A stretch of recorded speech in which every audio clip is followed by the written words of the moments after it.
It's a beautiful Friday morning here in Lagos. Good morning, everyone, and welcome to the program. I am Nifemi Oguntoye. The debate and, of course, conversation is on as to whether the fight or the war on corruption, the way we've seen it play out in the past couple of years, is pivotal to development, national development in this part of the world. Remember the vice presidential debate that held late last year? There was a debate between the APC and the PDP candidate. On one hand, Peter Obi was of the opinion that you cannot close your shop and then chase after criminals. On the other hand, the APC vice presidential candidate was of the opinion that if you leave your shop open for thieves to enter, you might just wake up one day and find out it's an empty shop with all your inventories stolen away. We're turning our attention to the war on corruption as well as asset recovery on the program this morning. And I'm joined by Olanrewaju Suraju, who's the chairman, Human and Environmental Development Agenda Resource Center. Good morning and thank you for finding time to come. My pleasure. Good morning. Thank you for having me here. All right. So while corruption has been portrayed as arguably, perhaps the country's biggest challenge in recent times, on the other hand is corruption perception. The fact that you're automatically branded corrupt once you have occupied a political office, and then thereafter you seem to be economically comfortable. That was why sometime last year when the outgoing, of course, is the former Osun State governor now, said that he didn't have a bank account. He said after leaving office, he's returned to his father's house, that he didn't have a house. Many people didn't take him seriously. They found it hilarious and indeed unbelievable. Have we really come to terms with perfectly defining who a corrupt person is between societal perception and, of course, conviction by a court of law? Yeah, I think that is actually very instructive, whereas the former should have been actually the lesser, and the later, which is that of the conviction of a court of law, should actually be the real practice in terms of defining corruption. The other way is what you have in Nigeria. And what you have in Nigeria is basically that you would see that public office holders, like you rightly mentioned in your prologue, experiences transformation in their lifestyle within the shortest period of time of assumption of office. And you would see that quite a number of them, it's nothing short of an act of mismanagement of office, bribery, corruption, nepotism, contract inflation, and all the rest of that. By the time you get to the court of law, they get to escape from the court of law.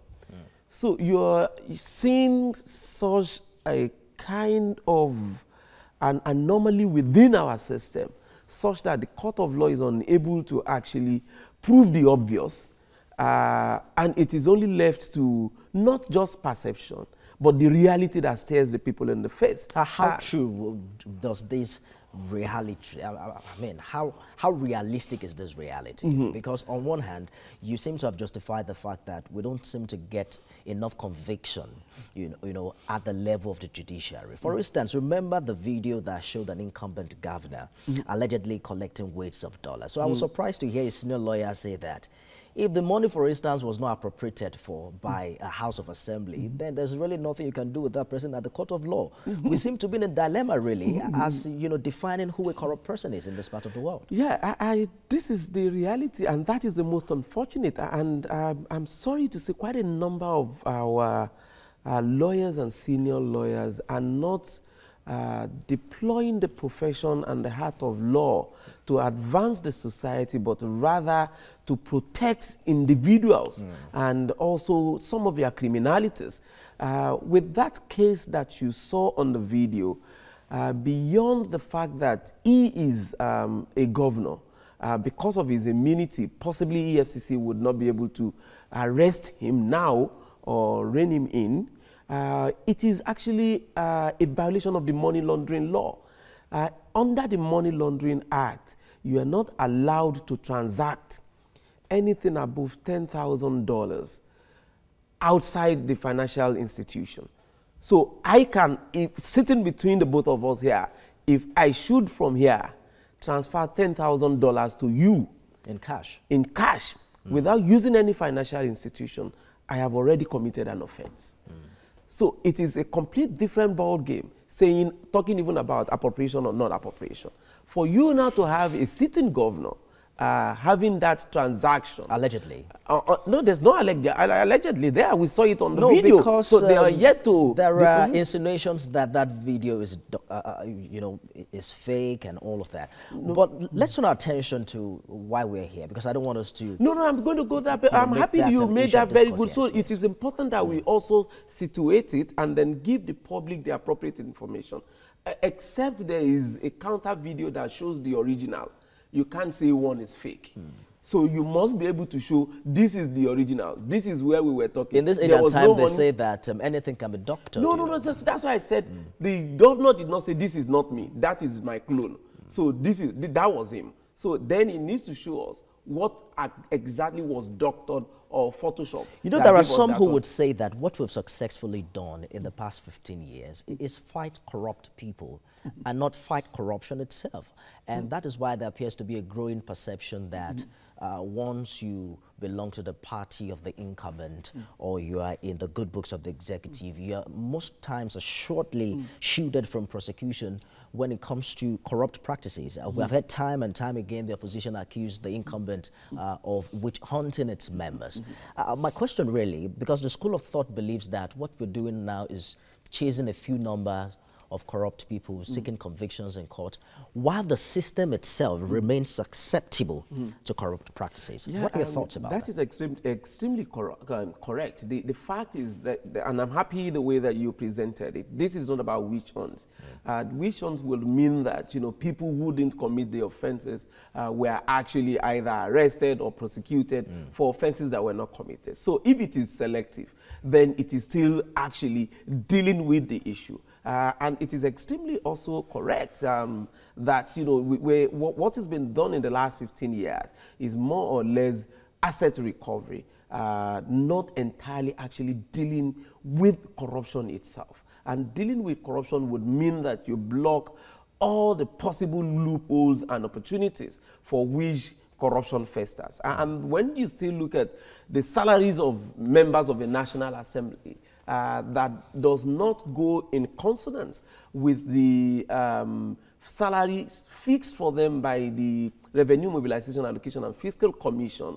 If you look at the ones that are also surreptitiously extracted from either MDAs or the budget padding that became a notorious issue for some years now, and how contracts are also awarded to parliamentarians. These are means for which the corruption are actually perpetuated. And it is not only at the federal level. Go to the state level, it's almost still the same thing. Go to the local government. That is why you can see the system completely inundated with bad roads across. On their budget at the local government level, at the state level, annual budget are allocated for the repair and maintenance of the road, and that is never done.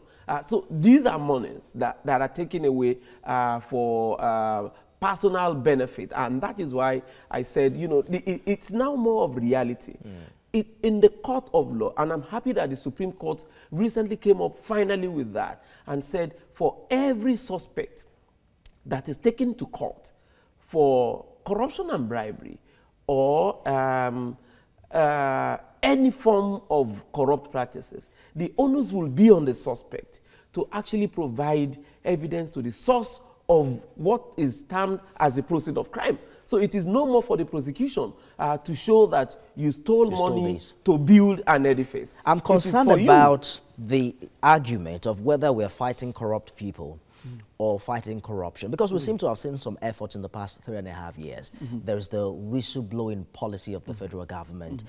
There is the Treasury single account, the biometric verification number in banks. How effective have they been, in our journey to tackling corruption in this part of the world? I think coming from our past, so you can say we're making progress, but it is not substantial enough. That is why I still mention quite a number of some of the loopholes, the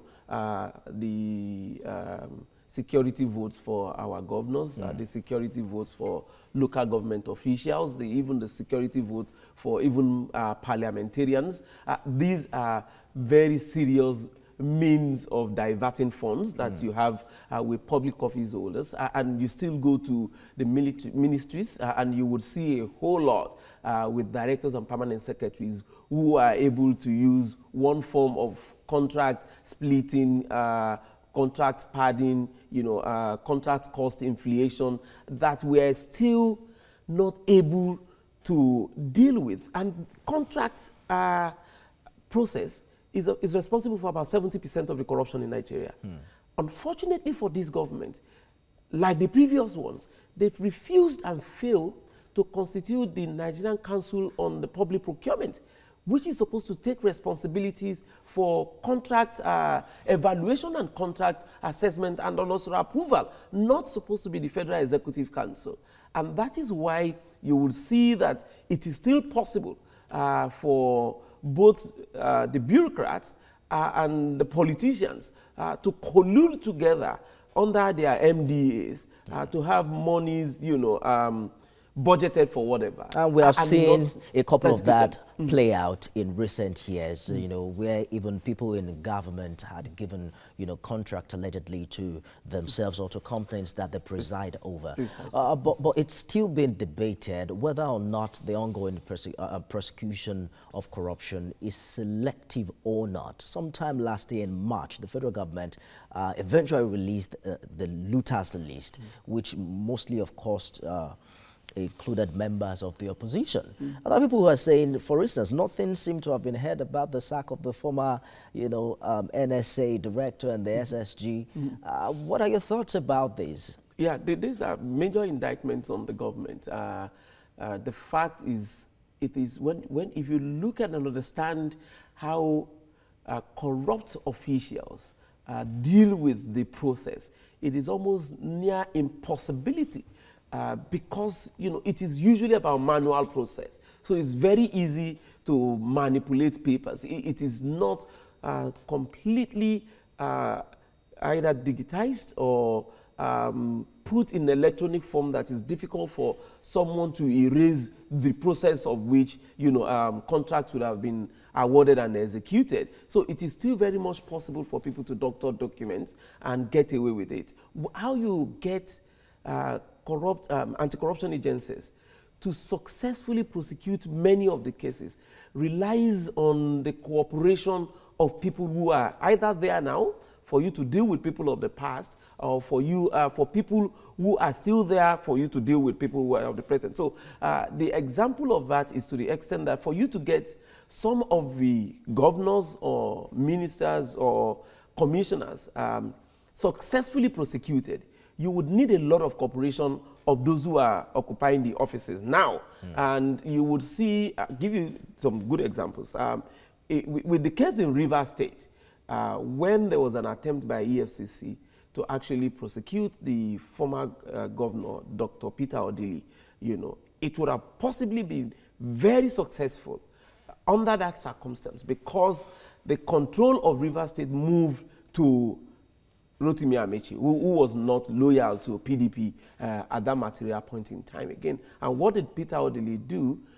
He just went straight to the court to get what is still being referred to now as a perpetual injunction, restraining the EFCC from investigating and prosecuting. It never happened in the history of anywhere in the world for you to get an injunction restraining law enforcement agency. And unfortunately, how is managed to influence the judiciary till date is yet to be unraveled.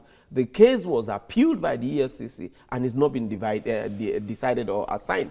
When you look at the case with also Akwa Ibom State, Akwa Ibom State also had to go to court to restrain the EFCC from probing the files and investigating. So when you're talking about selection, it is about the cooperation that you will get from the new guys. So if, for instance, APC wants to, EFCC or any of the law enforcement agencies wants to, for instance, investigate Lagos State, it's extremely still going to be very difficult because it's been the same party in power. But do you consider it a moral burden on the incumbent to also look within, you know, in its fight against corruption? Look within? How? Look within its party, look within the leaders. It is very important. You know, who assumed office and its yeah, party. it is very important. And this is supposed to be an, this is supposed to be an opportunity to the extent that quite a number of people from the other party are even moving to the, you think that would give its fight or war on corruption more credibility? Yes, that should be. And that is why I said it's a blight, you know, on the integrity of the government. When you mention the NIA case and you mention the Babashir case, it is a case that should by now be in court, and there shouldn't be any reason for that case to still be outside court by now. Let's quickly begin to explore the implication of having the EFCC chairman in still an acting capacity in the past years, and what it means for the fight against corruption in Nigeria. Of course, the Senate rejected his confirmation twice, and interestingly, that decision to reject was based on the security report submitted by the SSS. According to the SSS, Magu failed integrity test and will eventually constitute a liability to the anti-corruption war of the current government. So the president decided to keep him in active capacity, which of course is permitted by law. But do you consider this a moral burden, an ethical challenge, still lying on the leadership of an anti-graft agency? Absolutely. I think this is one of the greatest achievements that the government can point its hands to. This is one of the points that the government is actually failing to use in convincing Nigerians that sometimes the parliament can actually work against the interest of Nigeria. How do you mean? And the rejection of Magu by the Senate led by Dr. Bukola Saraki was not unexpected for some of us that are involved in the anti-corruption war. Magu was part of the team as the head of the economic governance in EFCC that actually investigated Dr. Bukola Saraki for some of the alleged offenses committed as a former governor, and also with the Societe Generale Bank where he was director. So they have track record of who Magu was. And at that point in time, it was extremely difficult. I must confess that as one of the interactions that Magu convened with civil society where I attended, I made it categorically clear to him and those who were there that I can assure him that he wasn't going to be confirmed by the Senate. This was even before his name was submitted to the Senate. And I know what was the role of Dr. Bukola Saraki, for instance, in the removal of the immediate predecessor of Magu, the role that he played in also the removal of Malam Nuhu Ribadu, the pioneer chairman of EFCC. I know what he did and how far he was so influential under the Nigerian Governors Forum. I'm just wondering how relevant this is. No, please, let me land. No, let me land. Given the security report from the SSS? No, let me land. Which is supposed to be an independent agency of government. No, the fact is there's always internal conspiracy even within the government. And that was why you can see how unceremoniously the DGDSS, who was the author of that report, was removed from office. So that's why I'm saying, you know, the reality would also tell you the different stories from what you are hearing from people. Now, with the campaign of this government, the examples cited by this government as part of the achievement in the fight against corruption are attributable to the record of EFCC. Go and check. What was just released recently by the spokesman for the campaign, Mr. Festus Keyamo of SAN, on the achievement of this government in the fight against corruption, were the profile of the EFCC under Ibrahim Magu. So would you now still consider that person and that record as a liability or as an asset? The question that still persists is why the insistence on one man, and the possibility of this contributing to the growing perception of an unfair treatment in the war on corruption. There's absolutely nothing wrong. You just slightly said it. It is within the legitimate power of the president to have kept him in that capacity. Except you can prove otherwise in law. So legally, there's nothing wrong. Morally, the man has shown with his performance and record that he is not what he was said to be as a liability, rather is an asset. So if I believe in you and I'm setting you up as the head of this station and I want you to introduce reforms here, and I'm aware there are quite a number of people here who are going to be affected by your positive reform, no matter how much of the protest that I'm going to receive from them, I would never depart from making you what I think you're going to achieve. So and I can't subject myself to the dictate of those who are supposed to be affected by what you're going to achieve. Some 6 months ago, President Muhammadu Buhari signed the Executive Order 6 into law, and that particular order seeks to restrain owner of assets under investigation from carrying out any further transaction on those particular assets. So, you know, ultimately we've seen certain houses, you know, impounded on, certain monies seized and all of that. Some consider this an infringement on human rights simply because a person is assumed innocent until proven guilty by a competent court of, you know, a court of competent jurisdiction. How do you really think this play out? Let it also be stated here that there's no human right that is absolute, even the rights to life. The executive order is also within the constitutional power of the president. And that was why some people went to challenge it in court, and the court actually threw out the case saying this is actually within the constitutional power of the president to issue. So the legality of that is already affirmed by the court.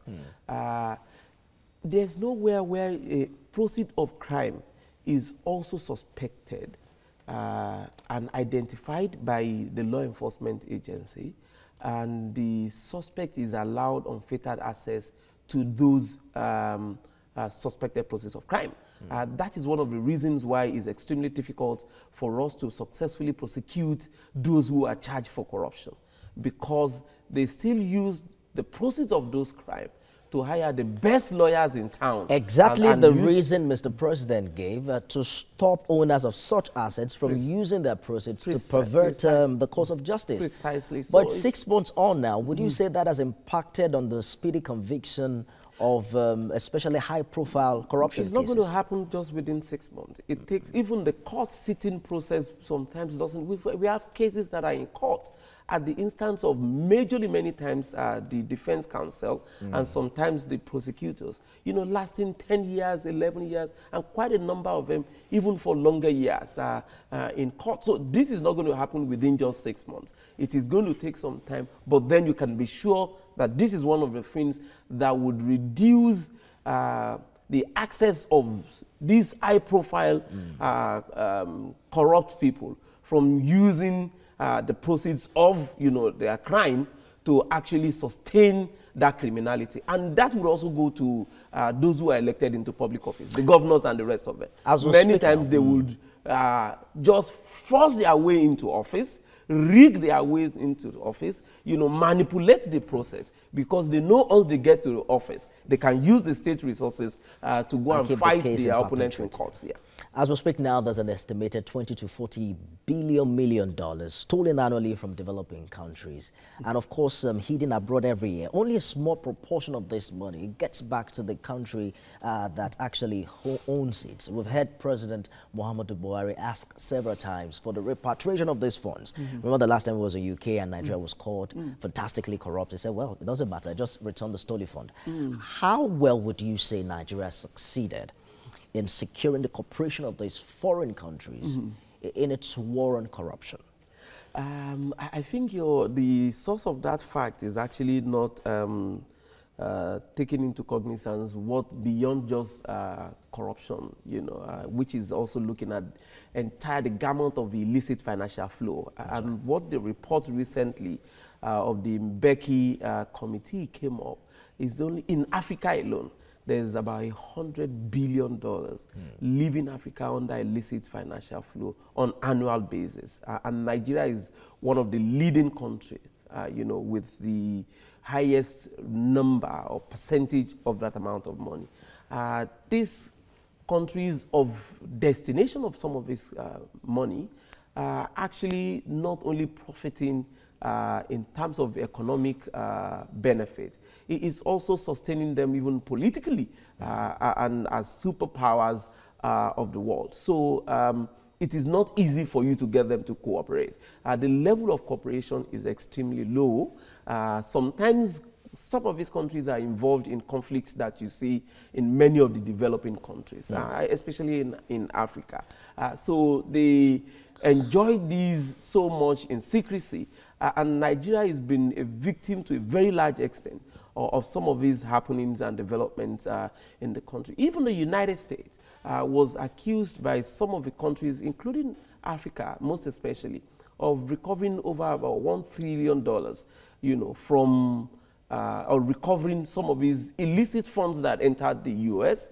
But what has been returned to countries of origin, like Nigeria and most of those under developing countries, is a fraction of less than 10% of that amount has been. So, though those money recovered within the system, it is still there in the system of the U.S., hoiling the economy of the system. It might not be far from the truth to say that most of these developed countries are also complicit in this illicit flow that you made mention. Recent studies reveal that flaws in the global financial system enable corrupt persons to, keep this money, the details of the financial dailies, even under the noses of law enforcement agencies. What comes to mind really now is the efforts by FCC to repatriate the former Minister of Petrol and the role that the UK seem to have played. The question really is whether Alice Madueke appears to be facing any trial over there.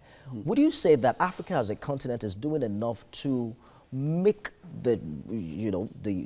this other countries to do what is right at such a critical time like this? Yeah, we're actually going there. We're actually getting there. And that was why I was very glad when EFCC is putting the point out there in the public domain and in proper perspective. I was one of those that was actually skeptical when when there was the initial clamor last year to have the Disney repatriated back into Nigeria to come and face prosecution.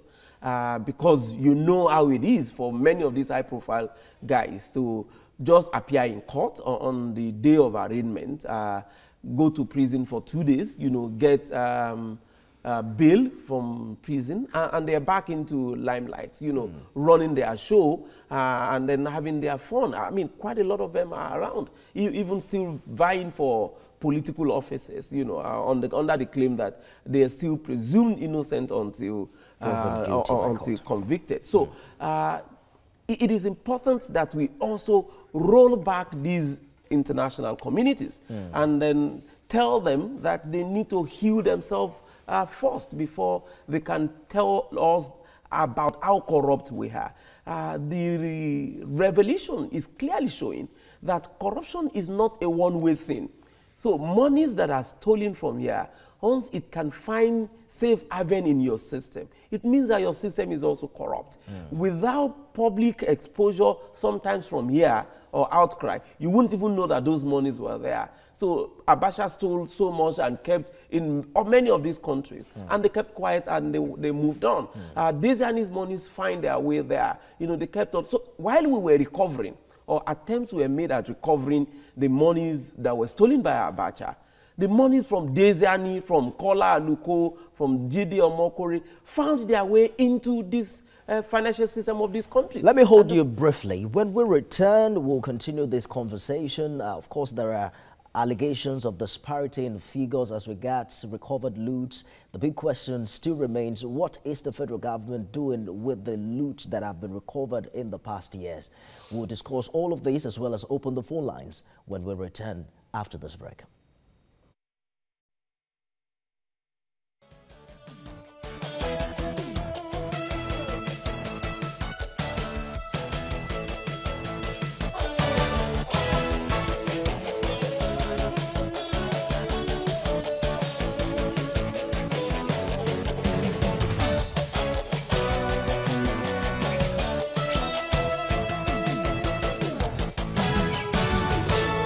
Thanks for joining us again. Olariwaju Suraj is my guest on the show this morning. Thank you for staying the course. In 2006, there are reports that $723 million US illicitly acquired by the family of the late Nigerian head of state, Sani Abacha, was returned to Nigeria from Switzerland. Interestingly, a significant amount of this fund remains unaccounted for, and that perhaps informed Switzerland to controversially attach conditions to the repatriation that we talked about last year, including a third party, the World Bank, and all of that. Under this current deal, around 300,000 poor families will get maybe $14 per month through the Nigerian National Social Safety Net Program. This development has been largely criticized as not being the best use of that fund. But would you say that this decision by Switzerland, one way or the other, suggests in a way that Nigeria can still not be trusted with its stolen funds? No, actually, I mean, that is not actually the correct information about what happened. What happened within that 2004 and 2006, there was about $505 million that was recovered and returned to Nigeria under the former President Obasanjo's regime. And there was an attachment, not even by the World Bank, was with the Swiss government and the Nigerian government. The World Bank was going to supervise the process of the utilization of that fund. And I can tell you that more than 80% of that money was stolen under the regime of President Obasanjo. Fictitious contracts, several misuse of the fund, claims by both the former Minister of Finance, Dr. Ngozi Okonjo-Iweala, and that regime actually concocted books to cover for the use of that money. But that $505 million was not actually used for that purpose. And unfortunately, like I said, World Bank was involved as at that material point in time. And after in 2006 and 2005 and 2006, we engaged the process as civil society organizations and reviewed, the utilization of that fund. And we discovered we have it on tape, we have it on our website. We even did video recording of sites and locations where schools were meant to be built and nothing was done, where toilets were meant to be built, nothing was done. Roads were to be constructed. The roads you wouldn't just even see. You can see that the roads are more or less from the colonial era they were constructed are still in that state. And we also discovered some projects were located in local governments that does not exist on Nigerian map. So it was a complete misappropriation of that recovered fund under the regime of Obasanjo and Dr. Okonjo-Iweala. And we challenged World Bank. That was the basis of our challenging World Bank with the latest refund of $321 million. And part of that is the fact that rather than using it, because one of the things that was successfully done under the 2004-2006 was to duplicate the allocation and award of contracts. So the contracts that were already awarded under the budget were then claimed to have been paid for again with that fund. So because it was separated. So they use single contracts to attract money from two different sources. In summary, you supported the decision or the memorandum of understanding signed between Switzerland and Nigeria. Precisely. If according to you in 2006, the World Bank was involved, right. What is going to make this exercise any different? So what is making this different is that it is the Nigerians who are the civil society now that are involved in the monitoring process of this one and not just World Bank. So World Bank is still partially involved, but we've succeeded in relegating World Bank to an average background involvement in the monetary aspect, and the Nigerians are the ones that are there to monitor on ground how the utilization is done. But doling out cash to the poor, does that solve any problem? It solves major problems. How? See the people that you see on those traffic that sells you gala on daily basis, 50 naira gala. Assess the total value of what the guy or the boy, or even the ones that is selling pure water, is selling on daily basis. I can tell you the total worth of what is carrying the north of Well, there are some who are of the opinion that perhaps providing basic amenity, that was what they wanted to do in 2004. Good roads, education for the poor would mean more than just giving cash. We've given money to that till now. Where are those monies? But I'm just saying simply that if we have found a way now to give it to the poor, well, involving civil societies and all of that, we could have found the same way to ensure that these monies are also used for infrastructure. We have tried that one, it never worked. This is the first time we are trying this. So let's see where this one is going. Let's talk about asset recovery. Earlier, you made mention that recovering asset does not really, boils down into fighting corruption. While in Paris last year, President Buhari said that the sanction of jail terms haven't proven to be deterrents to corrupt practices in Africa. According to him, asset recovery represents significant deterrence compared to the traditional focus of obtaining conviction by the law enforcement agencies back at home. But then, how do we successfully defeat corruption if all we do is collect the money back, and then, how do we ensure that it doesn't happen again and again? That is very crucial. That's why I said what the government has done, and that is why I said you can see the attribution of to what is happening with EFCC and recovery and the rest of that is what you have as part of the achievements is significantly of the government. The TSA and the rest of them are also still there for reckoning purposes, but it is very crucial. There's no system that is free of corruption in the world. What is the most challenging situation with Nigeria is not that corruption, but it is impunity. So people will commit the crime or the atrocities with the mindset that they are going to get away with it. So they compromise the law enforcement agencies, they compromise the judiciary, they compromise even the community, they compromise the religious institutions, and we celebrate them rather than condemn them for what they are and what they do. So it's important that once you can detach them from the benefit of the proceeds of crime, it becomes also a challenge. It also becomes also not attractive for you if you know you're not likely. So the naming and shaming should also be part of it, such that people can be ostracized from the society. Well, we have tried to, we tried naming sometime last year. There are some who would say that did not really hit the right chord, because these names are the same names that have been brandished on the front pages of the paper. People are already in court and all of that. No, that's why you can see most of them are from the opposition. No, it doesn't matter. Are they not corrupt? But we established earlier that it will give the incumbent more credibility if it also starts looking inwards. No, I've never disputed that. I stated that clearly. And I mentioned it to you that is a blight that you have Baba Shir still not in court, the NIA man not in court, or even the DGDSS is not even also in court. That is actually an indictment on the government. But it does not depart from the fact that the naming and shaming goes a very long way. The big question remains that what are we doing with the recovered loot? So we have heard that all these monies have a dedicated account with the CBN. From there, it goes to the Federation account. And then the federal government said that even in 2017, we had used part of that money to fund the budget. But then, is government doing enough, in sensitizing the people?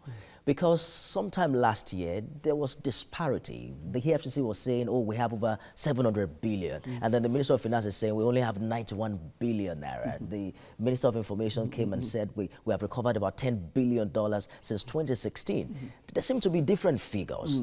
Would you say the government is doing enough to carry the people along? Yeah, I mean, you can be sure that it's been such a challenging situation, and I'm happy at the trend of the event under the current government. It's been the fact that we've really not had government that is actually accountable to the people.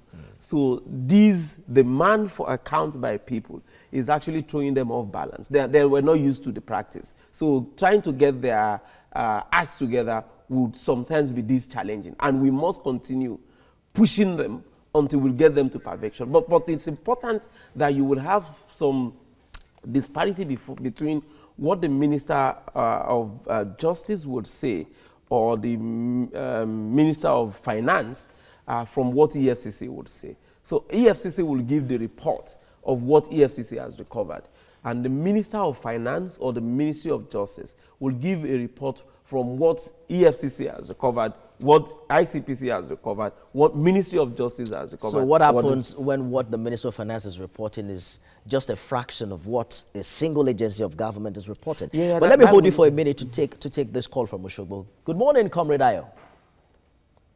Good morning to you, sir. You're welcome. Please go ahead with the contribution. Good morning to our guests there. Good morning. You see, whoever is saying the recovery of looted funds is not part of fighting corruption is either benefiting from it by way of legal representation or otherwise. You see, if we can be able to bring financial corruption to the PRX, it is like the saying in the Bible that seek ye the kingdom of God first, every other thing will follow. If we are able to bring financial corruption to the PRX, honestly, all what we are talking about, all what we are lacking in this country will come into place. Infrastructure, education, hospital, every other thing will follow suit. The problem we have in this country is about corruption. This country is blessed with mineral resources and all that, human capacity and every other thing that most countries are lacking. But we are not prospering because of corruption. Corruption is why anything is not working in this country. So if we can able to bring it down to the barracks minimum, honestly speaking, this country will be a place to live and will be an edge, will be the envy of not only Africa, will be the envy of the world if we can be able to stop corruption. God bless Nigeria.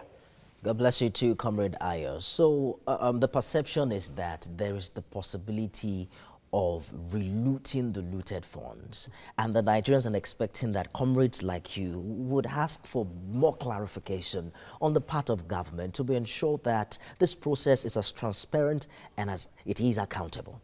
Oh, no, actually, the problem is, I mean, so for someone like me, I could give you some of the figures in actually better than what you have either on the website of some people or other reports, because I'm involved.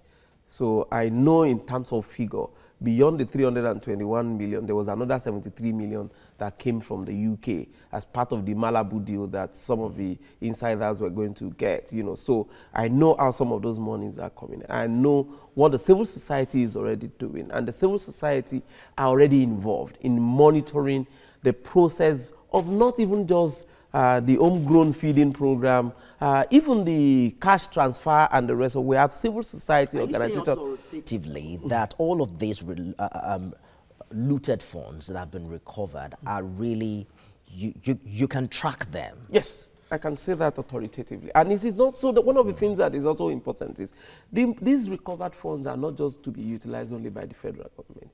It is supposed to be, because it is the money that goes from the federation. So it is also between federal government and the states. So the states are also benefiting from some of those, the funds. Let's take Yakubu's call from Dr. Mu. Good morning. Yeah, good morning, and then good morning to Mr. Swaj. Yeah, good morning, sir. Thank you very much. For me, I give kudos to this present administration because they really, really try their best for fighting corruption. I'll give you a typical example. I had some of the lawyer, SA head, that I have a respect for before, but I've already withdrawn my respect for them. Saying, in particular, I don't want to mention that very particular person, but when I mention this word now, you remember that person. He says that this present government are not fighting corruption. They are only withdraw or collecting money, looting money. They are recovering money. I don't want to know. I want to know, Mr. Suraju, maybe fighting corruption and then being recover money. There is something different between recovering looted money and then sentence some people to jail are different from fighting corruption. Because if this very particular person, constant lawyer, says that they are not fighting corruption, the only thing that this government is doing is to recover the looted money. And then this present government sent two political gladiators, the former governor, today they are still serving their time in the prison today. What some people say, Mr. Suraja, I want you to clear this here today, is that all this looted money that this government recover, are they spending it? In fact, I have some problem in my area here. When we are arguing, they will be asking me, all this money they are collecting, what are they using it for? But sometimes I do tell them with my own little knowledge that this money is still subjected to litigation because government cannot just spend this money until the cases have been settled in the court of law. I think you made your point clearly. Yakub, thank you for your contribution. So thankfully, Mr. Suraj said that he has been tracking the money. So you want to tell him exactly where the monies are right now? Yeah, I mean, he has answered majorly the question about the use of those monies, except you have the final forfeiture of some of those assets, including money and properties. And unfortunately, that is why you see some of the assets, you know, getting wasted because the term of the process of the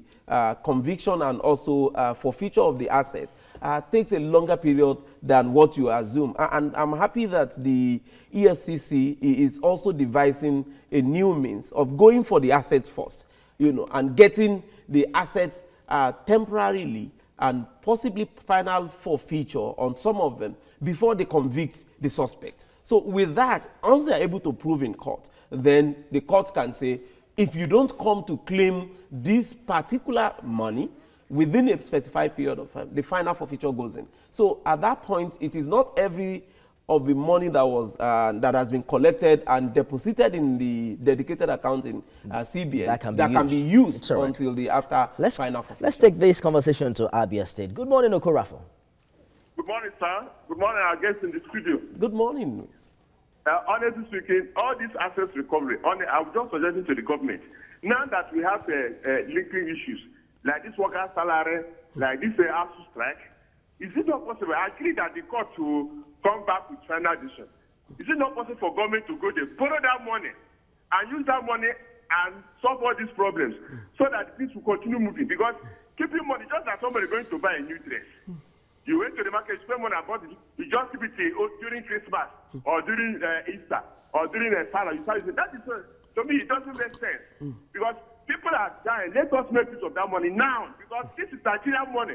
Now, if you check, like, see that all these universities that people are complaining on, these are Nigerian taxpayers' money. It's all right. Which was paid by Nigerians. And you see how expensive it is. That's very much have a blessed day in Lagos. Thank you, Okorafo, for your contribution. Talking about how efficient anti-corruption agencies have been in the past couple of years, EFCC recently said it has secured 730 convictions, recovered over 794 billion naira. There are other millions of dollars, pounds, you know, franc, and all of that.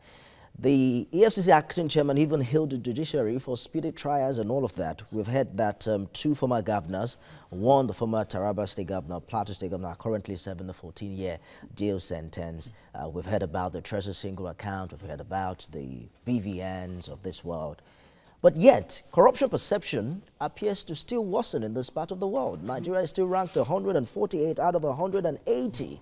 Why is this so? Could it be that we are still so corrupt or we're not doing as well relative to other countries of the world? No, that's why they call it the perception. It's not many times the reality. The perception that at least some countries... No, don't worry. We don't really have to mix this up. Because some countries are still doing better even in perception. Hang on. You have asked me a question, so let me just land. So the point is, there are so many cases of recovery, especially of these loots, and new trials going into court, which are not consequence of the actions that are taking presently, but consequence of actions of the past. So EFCC is saying we have now convicted about we've secured about 700 and something convictions. So anybody listening to that will say, oh, there's a lot of corruption in Nigeria. If you check about those 700 and something cases, they are not possibly offenses committed in the last 1 year, 2 years, or 3 years. But people reading it from outside are reading about convictions for corruption. So as far as they're concerned, there's corruption in Nigeria, but that does not mean that... Let me take this call very quickly, because of course perception is key. Perception is very key. No, but it has to be put in context. It impacts the quality of investment we get from outside the country. Well, Uche is calling in from Makurdi. Good morning, Uche. Yeah, good morning. Good morning. And good morning to your guests in the studio. Good morning. And I want to say once again, Happy New Year to TVC News. I wish you the same. You see, issue of fighting corruption and recovering of looted funds. You see, I want us to clear this thing in simple terms. After recovery, what do you use the money for? That is the question I do ask. And how many people have convicted? How many have they convicted? Most of these things, they lost, even the EFCC lost the case in the court of law. Why is it that most of their cases, they lost it? They should, first of all, let the institution be adequate, in terms of their way of approach. Mr. Uche, according to EFCC, the agency has secured 703 convictions in the past 3 years. Are you aware of that? Okay. How many have they lost? They lost more than that. I don't seem to have that figure. I think But if you say they have, then I'll have to go and find out. Thank you very much for your contribution. We're run out of time now. So some have blamed the poor remuneration of workers by government, as a main stimulant for corrupt practice, especially in the public sector, the issue of poverty and corruption. The logic is, how do you expect the current minimum wage of 18K to take people home and all of that? So with the ongoing negotiation and the promise by the federal government to transmit this bill to the National Assembly, do you consider this improvement in salary to help curb corruption in the public sector? Yes or no? Yeah, I think it is. It should, but it shouldn't just go with just the payment. There should be a very serious monitoring of what happens in the civil service. The public service and the civil service, the level of corruption there is nothing compared to what you have politicians going away with. So you can see a permanent secretary was actually arrested by the special panel, and over 40 vehicles, luxury vehicles and bulletproof vehicles were recovered from the person. Lots of houses. That person is not talking about salaries. He's just talking about the level of corruption that goes with the system. So that is number one. Number two, we focus too much attention on the federal and completely ignore what is happening at the states. The worst form of corruption is also going down there. The bailout fund that were given to the states for the purpose of even offsetting outstanding salaries were diverted by many of the governors. And you will see the allegations coming out very soon, either when leadership changes in the states or there are some kind of internal infighting that would also alert the law enforcement agencies to trace the movement of those funds. So when we hold government accountable at the federal level, we should also ensure that the ones at the state level, especially with this kind of money that can be identified and easily singled out for the ultimate benefit for the people. And I challenge the Labour to also ensure that at the state and at the federal level, they monitor the public office holder, the governors, and ensure that monies that are allocated for the purpose of payment of salary are not diverted for security votes and other exigencies of so-called government officials. Olaronwaju Suraju is the Chairman, Human and Environmental Development Agenda Resource Center. Thank you very much for sharing your thoughts with us this morning. Pleasure. So they say it's pretty difficult fighting corruption, when poverty is endemic, especially when there is no quality access to basic education, healthcare, and all of that. And we're looking forward to a time where all of these, nobody wants to send his children, for instance, to public primary school. So not even the civil servants. But the question is, how many people can afford private schools? And that inspires why people want to steal more money. But that's our show today. We'll be back next week, God willing. And of course, Uncle Yori will be back on the show next week. Look forward to it. I am Nifemi Oguntoye. Thank you for being a part of this.